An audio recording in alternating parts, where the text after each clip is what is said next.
بسم اللہ الرحمن الرحیم۔ السلام علیکم ورحمۃ اللہ وبرکاتہ۔ ناظرین گرامی، تنگ دستی اور خوف کا علاج۔ حجت الاسلام حضرت سیدنا امام محمد بن محمد غزالی رحمہ اللہ تعالی فرماتے ہیں، کانا کانے کے بعد سورہ اخلاص قل هو اللہ احد اور سورہ قریش لإیلاف قریش دونوں صورتیں پڑھے۔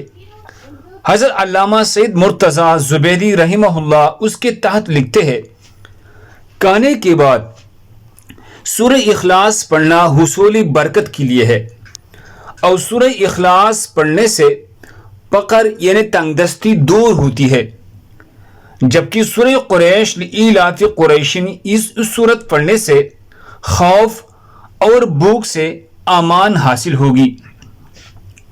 اتحاف السارۃ المتقین جلد 5 صفحہ نمبر 599۔